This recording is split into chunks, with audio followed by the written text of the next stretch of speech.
So now let's think about inverse transformations. We'll start off by thinking about rotation and inverse rotation. So here is a plane, and we can rotate that around its origin, right? And then we get it at some angle. In this particular case, it's obviously being rotated around some point in the middle of the plane here. But given that we've now done this rotation, we can get it back to what it was by doing the inverse around the same axis, right? So we can just do the inverse. So the inverse transformation of a rotation is just a rotation in the other direction around the same axis. That's very simple. So if we think about what a rotation matrix looks like, now we're just thinking of the 3x3, we're not thinking about homogeneous transformations. It's built up of all these elements, so part 1, 1, 1, 2, 1, 3, and so on, and as we go down, obviously the row number goes up as well. So we end up with 9 values. So actually the inverse of a rotational matrix is very easy to compute. I mean, you can always do inverse, right? You can always calculate the inverse in MATLAB of a matrix. But the nice thing about rotation matrices, or matrices, is the fact that the inverse is actually the transpose. So there's a nice simple way of getting from one direction to the other. You just have to transpose the rotation matrix. And you can do that in MATLAB with this little transpose operator. So inverse is simply the transpose. So what was a row, right? This row here goes to a column. What was a row here goes to a column. What was a row here goes to a column here. So writing in terms of a homogeneous transformation, then we can write that down. And what we're saying now is this is a rotation implemented by a homogeneous transformation, which is a rotation from A to B. And like we said before, the 3x3 rotation matrix part will be up here in this part of the upper left-hand side of the matrix. In this case, there's a 0, 0, 0 in where we will have a translation, so there's not going to be a translation. And the bottom row is 0, 0, 0, 1 for completion, so it works as a homogeneous transformation. Therefore, what would be the inverse homogeneous transformation? Well, we just said you just have to transpose this rotation matrix, right? So all we have to do is basically put it in as the transpose. So we can say, if we're thinking in terms of A to B, right? Rotate from A to B. It's the transpose of the A to B matrix, or we could write it then as the B to A matrix. But this is the important thing. We've got this homogeneous transformation matrix, and all we have to do is go and look at the bit which corresponds to the rotation, and then we transpose that bit. Let's think about translation. So translation obviously has also got a way of moving from one place to another, A to B in this case. But we can also do the inverse and move in the other direction, right? So inverse translation is to move, if we're moving from A to B, the inverse is going to be moving from B to A, right? So it's just in the other direction, not particularly complicated there.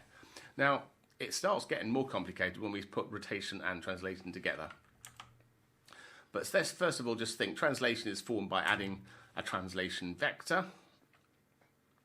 So we're saying basically the new points, so this is the translation vector, tx, ty, tz, and we're just this is basically the translation in the x, in the y, and the z, and we're just writing it in this way, with this expression, and we're just saying that an x, y, z value, we add this to it, and we end up with x prime, y prime, z prime. And clearly then, to get the other way round, rather than adding, we just have to subtract, right? So basically, you just look at this equation, you just take this term, this p aorg off both sides, and then basically you end up with what the x, y, and z was. So this is where it ended up. Take it off, and you end up going back to where you started. So in terms of a homogeneous transformation, we can represent a translation as following. So now we've actually written I for the identity matrix because it's saying there is no rotation component in this homogeneous transformation. We are just going to do a translation. And this is going to do a translation from A to B. And we've put in the 3x1 translation component in here, right? And the bottom row, like we always do, 0, 0, 0, 1. So the inverse is simply built up by changing the sign of the translation components, right? So all we have to do is, if we have this beta A, that should be, that's not obviously right there, that should be B to A. All we have to do is we just basically put in the negative sign here. We had a positive sign here, and now we've got a negative sign. So like I said, the trouble starts getting a little, well, it's not really a big issue, but it starts becoming a bit more complicated when we have rotation and translation, right? So if we got, first of all, let's do a rotation around the origin, and then we do a translation.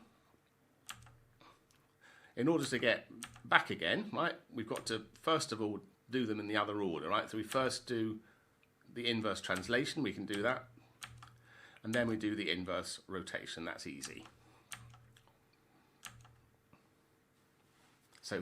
So first we have a rotation followed by a translation, right? That's what we've just done again. We're just looking in the elements, if you like. We're saying that the X, Y, Z is where it started off. We rotate it and then we add on a shift, right? And that's just represented by, here is the X, Y, Z, our point. We multiply it by the rotation matrix to change the orientation, and then we add on this offset term. In order to do the other way round, of course, what we need to do is we have to do things in the other order, right? We have to do them in the reverse order that we did them in order to get back. So we start off, again, you can look at this equation, you can take this P aorg term off both sides, and you end up with this term here, just in order to get back. So what we've got is, we've got X prime, Y prime, Z prime. We take away now the offset that we put on, and then we do the inverse rotation, right? So it's not A to B, it's now B to A here, right? So we do the inverse rotation.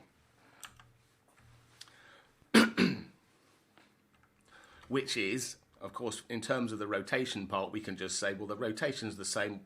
The rotation vector matrix can be the same, but we need to transpose it to get the direction the other way round, right? So that's all that's doing. So the homogeneous transformation. Now, first of all, the homogeneous transformation matrix is represented by the following, right? It's basically saying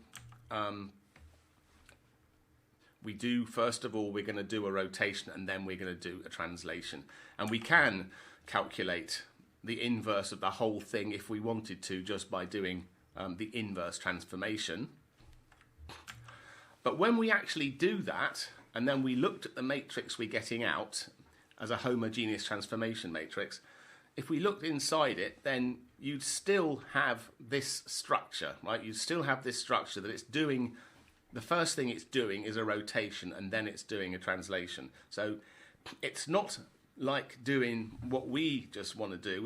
What it did before by hand. If you do a rotation then a translation, the inverse is then to do the translation and then rotation.